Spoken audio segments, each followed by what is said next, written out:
Hey there, Internet fans. Ryan Perry here. Today is Wednesday, the 29th of March, and Sarah Giametti and I are on our fourth week talking about social media. And since it is the end of the week, or the end of the 4-week session of social media, we're going to be talking about analytics, which is kind of one of the things. After you get everything set up, you need to check your analytics. And Sarah, you being the social media gal, you know a lot about analytics for social media and how you can improve the ROI and the performance of your social media campaigns through analytics. Right, because if you aren't looking at your analytics, how do you know it's working? You're just throwing content out there. There's a lot of different things you can do, different methods you can take with your social media, and they're all great ideas. They just might not all be great ideas for your business. And if you're not looking at your analytics to see what is resonating with your audience, then you could potentially be wasting a lot of your time, wasting their time, and not engaging your audience, which will eventually result in a loss of sales. Yeah, and ultimately that's a direct impact on ROI. The other thing that I like about reviewing analytics, and we've got to mention here on this first slide, is how do we connect the first dot to the last dot? And that first dot for me is creating that marketing calendar. And as you keep an eye on that marketing calendar, and looking at your analytics and understanding what's working and what is not working, that'll allow you to really fine tune that calendar so that each week and each month, as you better understand what's working and what isn't working on your social media campaigns, you're constantly getting closer and closer to that target audience. You're really paying attention to what type of content your audience is engaging in. So using the calendar as a way of keeping you focused and the analytics as a way of sharpening that focus, it's a 1-2 punch if you're going to be serious about social media. Right, and because the more focused you get with your calendar, the easier it is going to be for you to create and curate content. Because right now, when you're getting started, and this happens to every small business owner, you especially if you're service-based, you offer more than one service, most likely. And so you're going to be all over the place with a little bit of overwhelm. Well, maybe they want this. Maybe they want this. Maybe this will be better than this other thing. And you have a lot of that conflicting information going on in your head and wondering. The analytics will help you figure out. So initially, try all those things, all those different ideas and paths that you think your audience might like.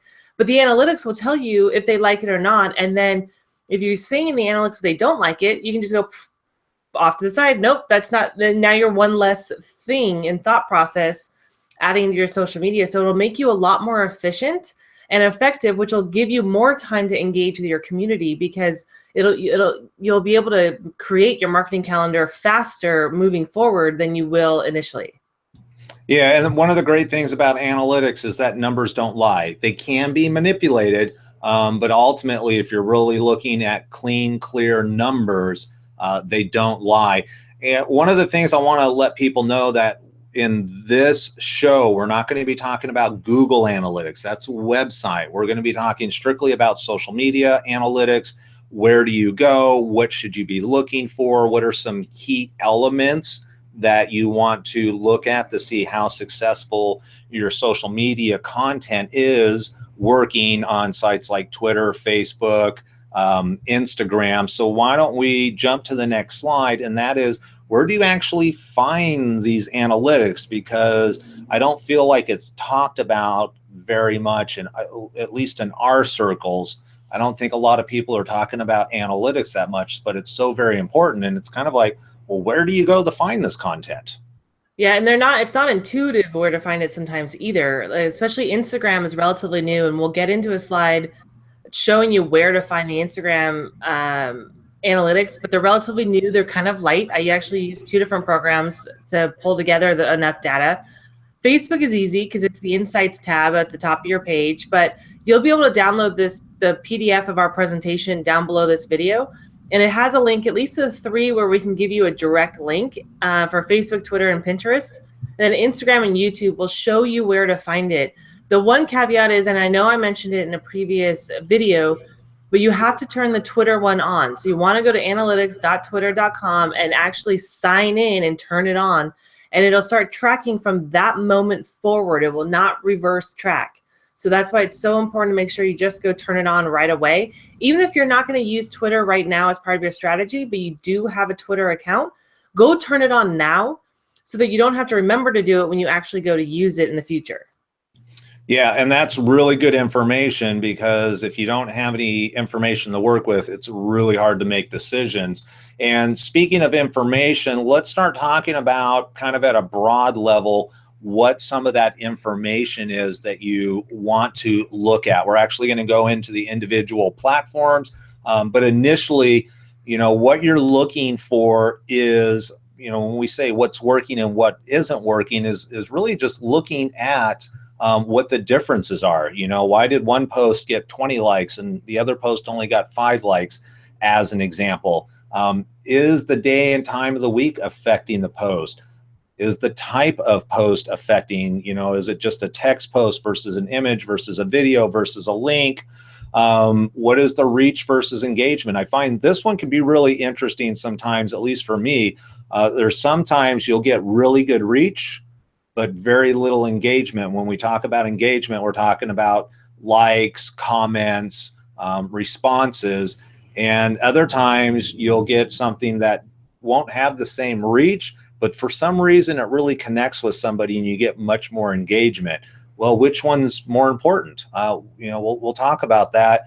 And then what is on average the engagement rate?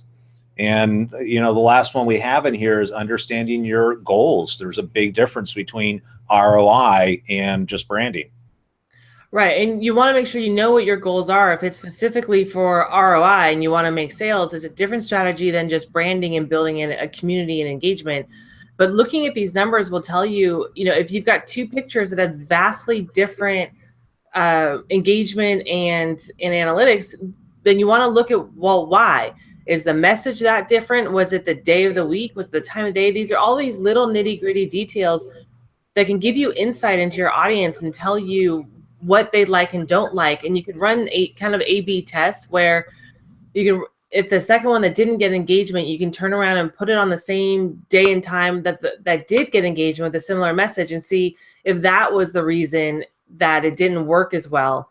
There's a lot of little tests you can do, and you'll always be wanting to look at this and make adjustments, but you'll do it more in the beginning to really refine and fine tune your strategy. And then moving forward, you won't have to look at it quite as often because you'll have kind of figured it out, but you'll still want to stay on top of it because audiences change, audience behaviors change. And this is why you're always going to be looking at your analytics, at least to some extent.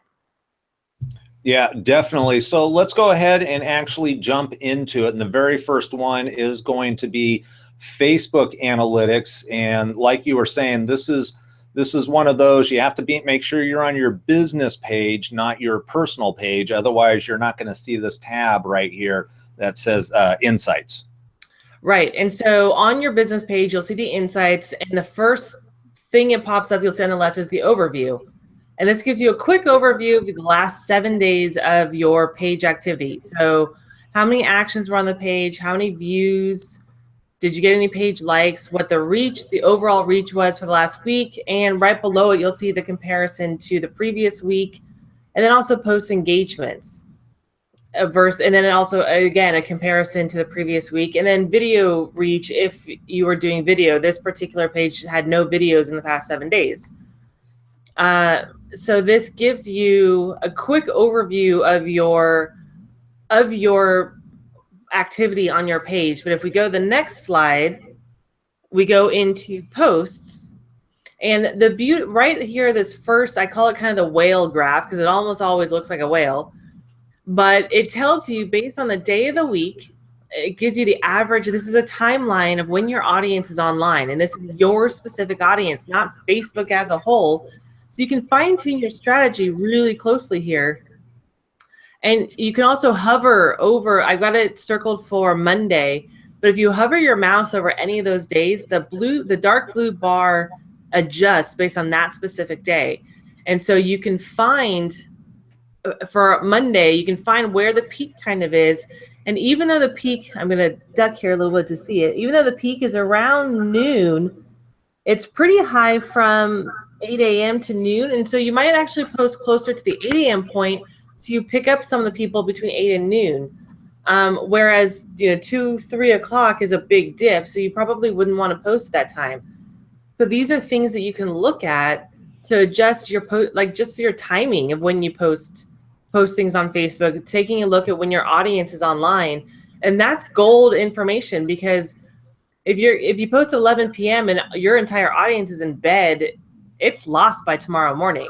So you really want to pay attention to something as simple as when your audience is there. Yeah, and what's interesting about that is your audience, when they're there, can change from day to day. So especially in the beginning, you want to make sure that you're really spending some time in here and get to understand the habits of your audience and generate content for them. The other thing that I like to do is, if you know you have a real juicy, a really good piece of content that you want to share with people, check all the way through the week, check all the times of the week. When are you going to expect to get the most engagement, and then drop that content there. Sometimes you might have some content that you don't think is as juicy. All right, this is a good time to test out and see if that 3 o'clock area is still light. How much engagement am I going to get there? Right. And you can also utilize boosted posts, which we talked about last week. And if you have a really good piece of content, you want a broader reach, that you drop it at a really opportune time on your page and then boost it to pick up the other times that are maybe a little less opportune. And so you get more of your audience there. And then if you scroll down that same post page, right below that whale graph is all the posts, all your most recent posts, and a really nice graph that shows you what type it was, how it was targeted, if anything other than just your global audience, what the reach was, what the engagement was. And then you'll see right above, if you can do the red thing to show the legend right above that top post, there's a drop down arrow to the right. Go to the right above promote, right above promote. Oh, promote. Right there. That drop down, which I don't have a screenshot of, you can change it from, like, for the engagement to how many post clicks versus reactions to an actual engagement rate. And so you can change the analytics on this particular screen a little bit to get more numbers. And then it's that way you don't have to do math too. What was the engagement rate versus the reach? But it compares all your most recent posts. And so you see I put some red boxes around a few, and we can see the variety of posts, but 1, 2, 3, 4 of the 5 that I highlighted were pictures. And they all had a pretty decent reach compared to other types of content. But the engagement's the big one. That very top image had really great engagement compared to the other ones. So what I did was I went back and looked at what those actual posts were, what the messages were, and to see why, to analyze what was it about that post, that picture post, that was more engagement worthy than the other ones. So those are things that you look at, and that's the bare bones of analytics. You can really drill down into your analytics. There's a lot more information you can drill down, but for you as a business owner who's just getting your feet wet, that small amount of information will give you a lot of information to fine-tune your marketing strategy. Yeah, and there isn't really a 2 + 2 = 4 type of solution here, because there's just so many variables that go into it. So when you're looking at your analytics for the first time, you're just trying to get some general ideas of what's going on, what's working, what isn't working. So, I think that's a great to showcase that, look, 4 out of the 5 top posts in this case were all images. All right, there must be something there. But that doesn't mean that the images is the only way to go. You still want to add variety and content and play around with then maybe the text or a link post or a video post, and see if maybe you just need to change the verbiage a little bit in order to get more engagement out of those. Right. And so this is why it's so important to look at your analytics, because if I hadn't looked at that, I may not have known that the pictures were getting all the engagement and other types of content were getting almost no engagement. But then also to be able to look at the difference of between the types of pictures. And I know for that particular one, the one that got all the engagement was it was a picture of a live event. And so versus the other ones were more of like the quote kind of picture with the stock photography. Those were getting engagement, but the live event one was huge. So to me, I tell the client, okay, what are all your live events? Let's make sure we are promoting all the live events because those are getting the bigger engagement numbers. And so those are things that you look at that you can then refine the strategy that we're going to go more event focused for that particular client. And it didn't totally alter what we're doing, but it altered what we're doing and just switched our focus and our strategy a little bit based on the numbers, because the numbers don't lie. Right, and I love what you said though. You said to the client, okay, what upcoming events do you have? That needs to be plugged into the calendar, and maybe you bold it or you use red text on those events to let you know, hey, these performed well in the past, so we need to make sure that we really make a nice, juicy, meaty post with this content so we can get even better engagement. Right.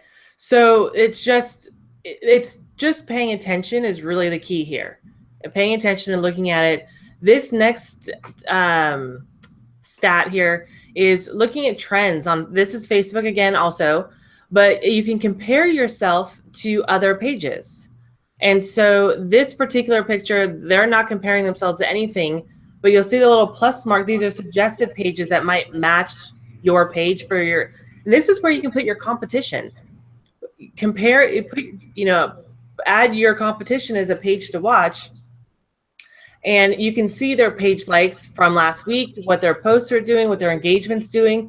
And so you can compare how you are performing to them. And if they're performing better than you, you can go look at their page and see what kind of content that they're posting that maybe you can integrate into your strategy. Now, I'm not recommending you steal their strategy and copy them, but this is a form of competitive analysis that you can go look and see what they're doing, what their audience is responding to, and see if that is something that could serve your audience as well. Yeah, essentially what you're doing is it's allowing you to spy on your competition and if they're smart, they should be doing the same with you. So you might as well check it out and see what they're doing also. Right, because it doesn't hurt. I mean, the worst case scenario is you find out they're doing better than you. Darn, that just tweak your strategy so that you're doing well also. But don't get inundated with oh, they're killing me on social media, maybe I just shouldn't do it at all. That's not the point of this. It's to help you be competitive with them in the same marketplace. Yeah, definitely. So that is the basic overview of Facebook analytics. That we're like scratching the surface, but those are some of the key areas that as a new business owner, you're going to want to check out and pay attention to. Start there, get a little smarter, get a little smarter, get a little smarter, and you'll see that it will start paying dividends for you. Up next is going to be Twitter analytics. And like Sarah said, if you do not turn Twitter analytics on, it will not work for you. And there is actually you can either go to, is it analytics.twitter.com? Yeah. Yep. Analytics.twitter.com. Okay. So you can go directly there, or I've always gotten in the habit of logging in, clicking on my profile, and then clicking on analytics. That will bring up this page here. And this is going to give you a 28-day overview summary, what's going on, how many tweets you've put out, the impressions, profile visits, mentions, followers, all of this great information. The other thing I like is it'll break it down by, I think it's by the month. So if I scroll down this page, it would be January, then December, and it gives you this general information here. One of the interesting things about Twitter is this little link right here. It says view all tweet activity. If you do not click this link, you're going to go, oh, this is all the analytics I have. Yay, wonderful. But when you click this here, what it does is it brings up a wealth of information. And this is just some of the information that you're going to get. is who the people that are actually following your page, what their interest, gender, age, occupation, household income, net worth, marital status, education, home ownership, buying styles, even the wireless carrier, country, political party, etc. All of that information is here, and they break it down by percentages. So how many of your audience that's following you is in the technology marketing entrepreneur? And this is going to be different for all the different people that are out there. But it really goes deep, deep, deep into who your audience is. And why this is important is that you should be molding your message based on your audience.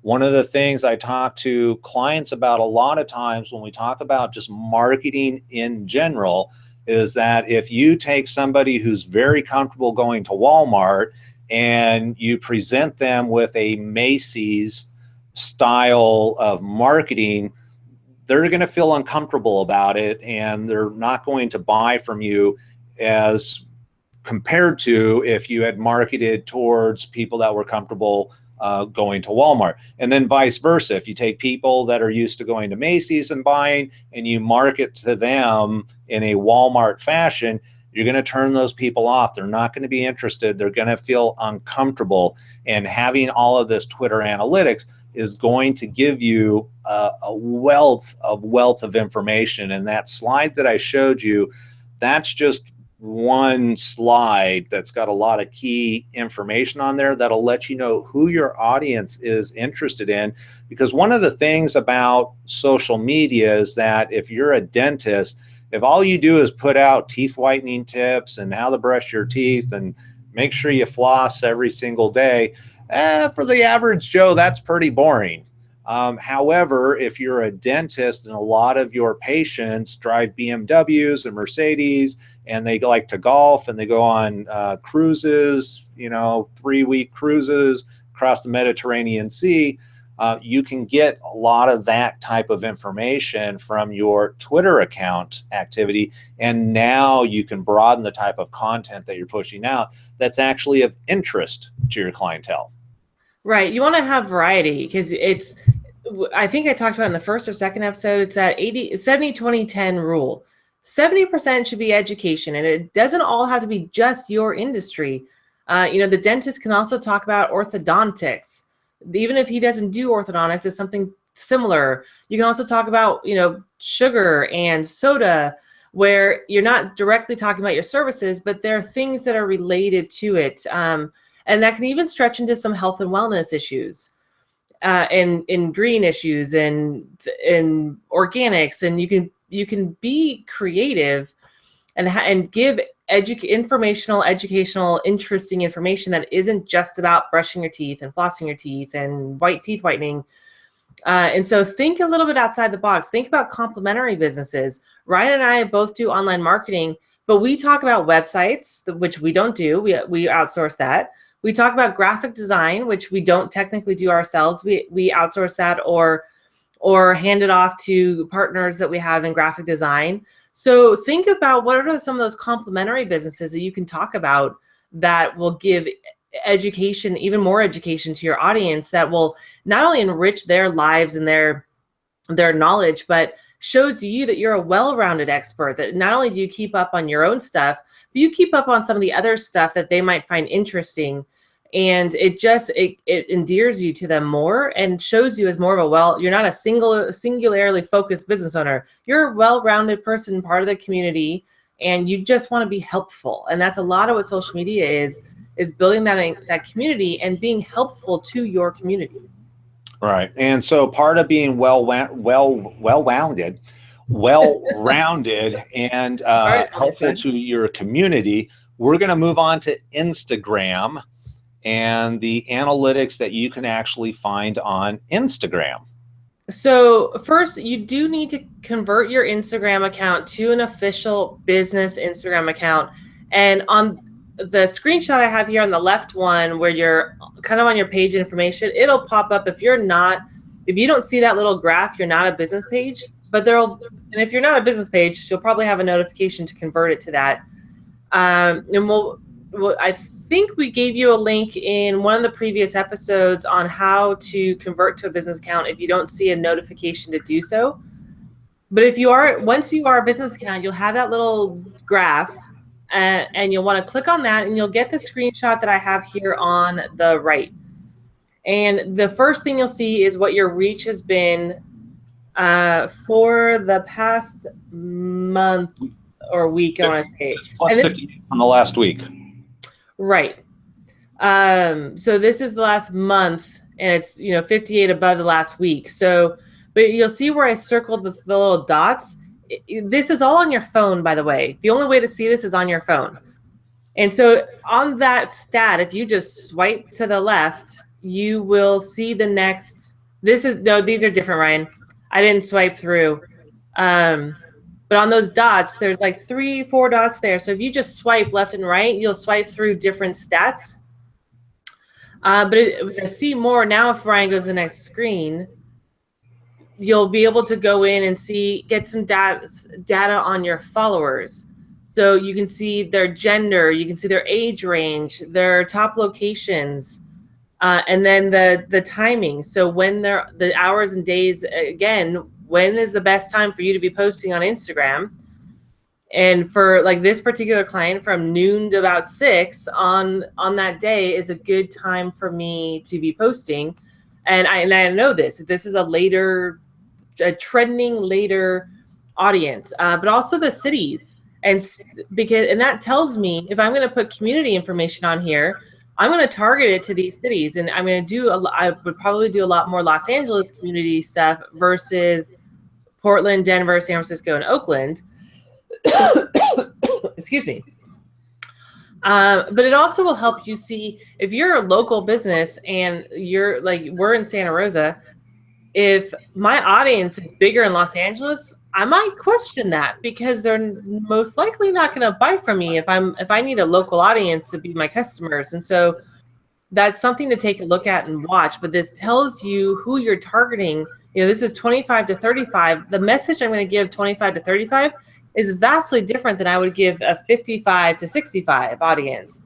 And so you can tailor your message based on the age range of your followers. And so you really want to take a look at this information to see who's following you, where they're at, when they're on, so you can tailor everything to it. And again, refine your strategy so that it's a lot more efficient and effective for you.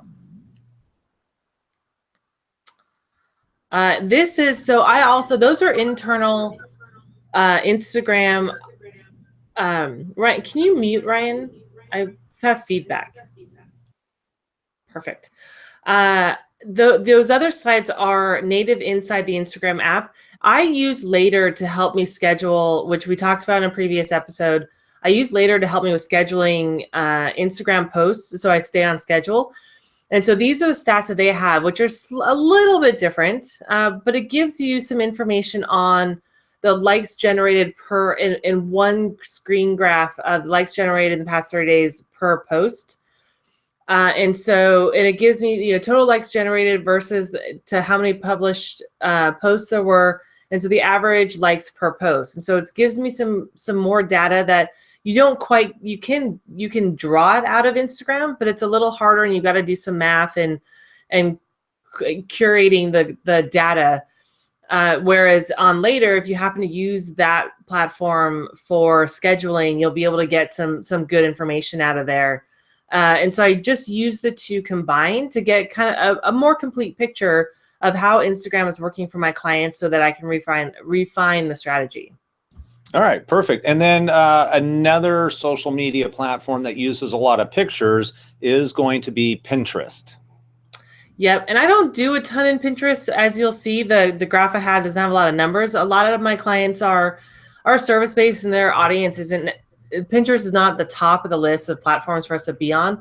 However, it's analytics.pinterest.com. You want to make sure that your Pinterest account is a business account. If your target audience is affluent women and this is a good place for you to be. A lot of my clients is just not the top of their list, but it does give you really good information on your average daily impressions, the average daily views. It gives you the viewers, how you've reached them, how many have engaged. And then it shows you the impressions and the stats for all of the pins that you have on your page. So it's just, again, it's all about looking at how things are performing, how they're working, how they're not working, and refining your strategy. And this is just showing you on all the different platforms where you can find the information, and to just look at it, even if you just glance at it real quick to see this worked, this didn't, cool, I'll never do something like this again. And that's all you have time for. You have to at least look at it so you're not wasting your time and wasting your energy. Yeah, that's why we only did one thing on Pinterest. We don't want to waste our time and energy. But let's move on to my favorite, which is YouTube. And I want to give you a couple of key takeaways of what to look for in YouTube. When you actually go into analytics, which you have to dig into, you can't just click a link, unfortunately. You got to go into the dashboard and then analytics. What you end up with is this is not the full page. This is a kind of a synopsis, if you will, of what you'll see. YouTube defaults to the last 28 days. They have the watch time, the views, average duration, which is on average, how long are people watching a video. And then if you are generating revenue off your YouTube channel, you'll get that information here. One of the things that kind of threw me off guard was that, okay, here's watch time, and it shows a red down arrow, and it has 8,534 minutes. Initially, I thought I was down 8,534 minutes. No, that's just currently in the last 28 days. That's what your watch time is, and it's down from the previous 28 days. And if you hover over this, it'll actually pop up a graph and it'll let you know, oh, you're down 0.02% or you're down 1%, whatever it might be. So when you see any of these numbers, it's not that you're physically up or down this number. It's just this is this 28-day spread, and are you up plus or minus from the prior 28 days. Oh, here, I actually was smart enough and did a screenshot. So if you actually hover over this little arrow, it'll tell you, so as an example, we're at a minute 56, and this is down 5.93% compared to the previous period of 28 days. And this is going to be like reading the stock market, as you can tell with all the clicks. This is not something you want to freak out about if you're down almost 6%, because it's going to bounce back up.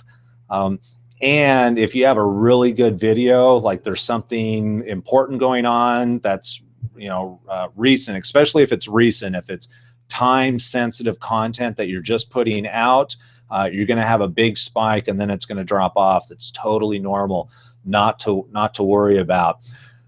When you're looking at analytics, one of the key things within YouTube right now is this audience retention. There's two areas that they're really interested in. So when you're in analytics on the left-hand side, you scroll down, look at audience retention, and this is going to be per video. I like to break it down per video. So when I put a new video out, come back in a week, see what's going on, and I like to get an idea of when people are dropping off, so that I have a better understanding of, as an example right here, it's right around 440, people really start dropping off and going, okay, what's happening at that time?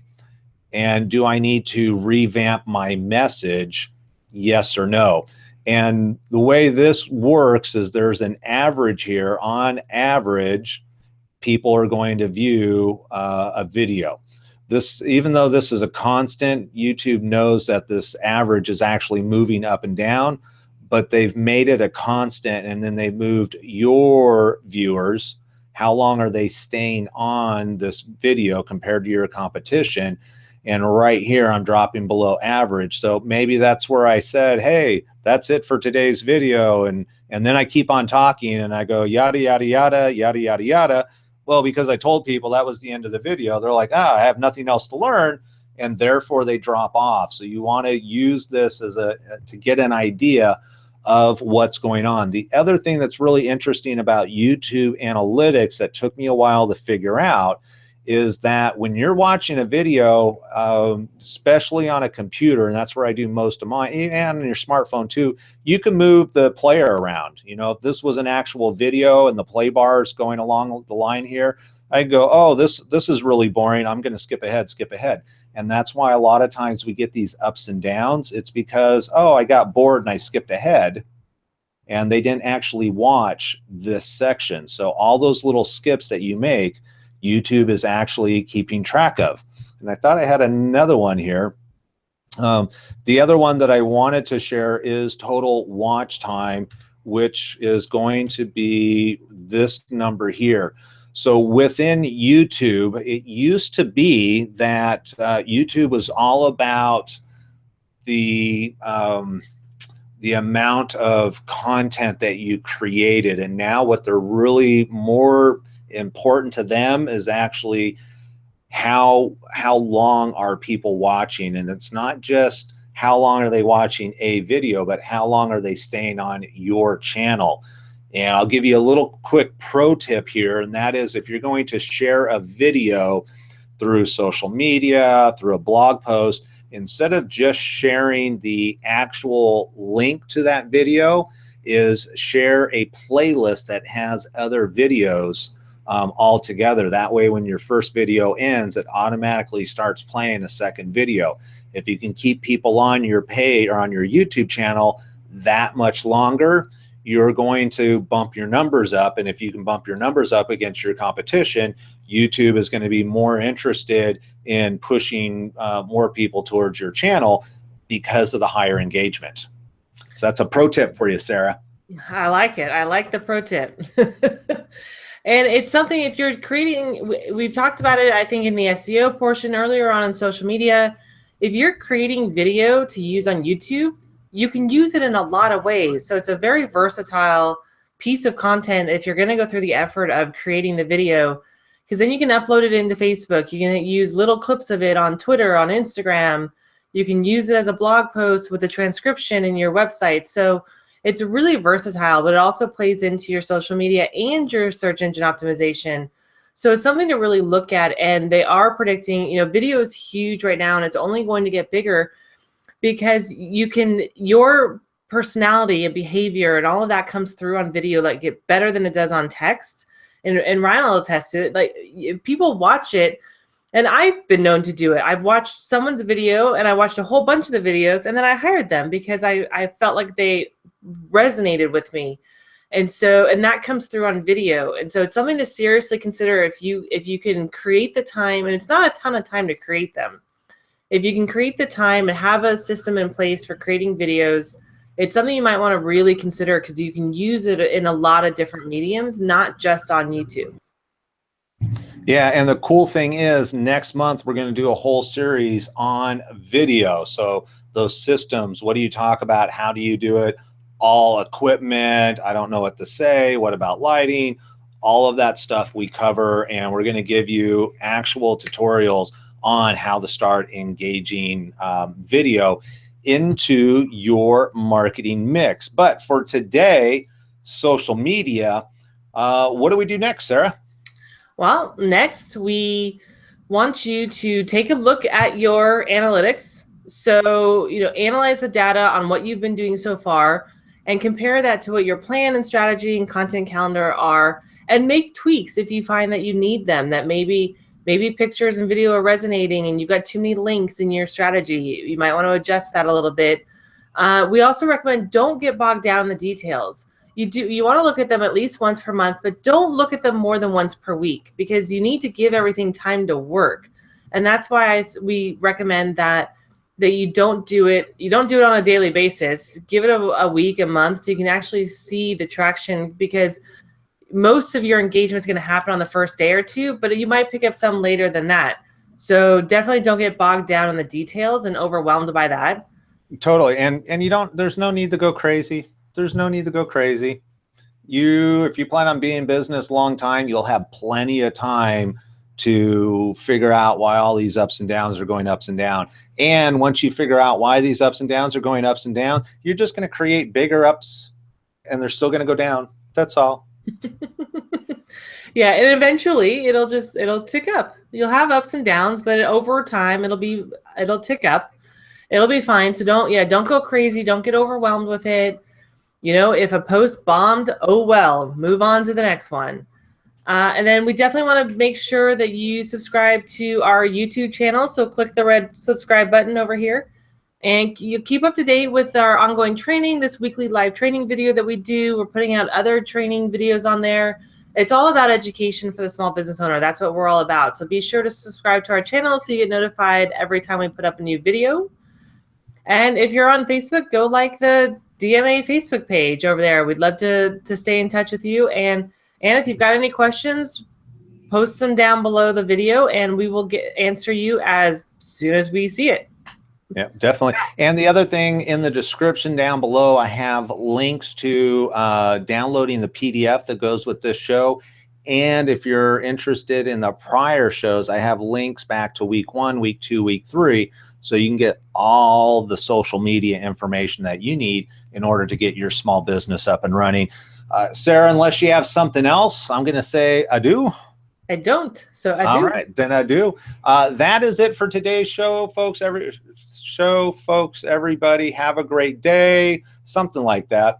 We will be back next week, same time, same place, and we are going to spend the month of April talking about video and how to incorporate video into your online marketing programs. So take care, and we'll see you next week.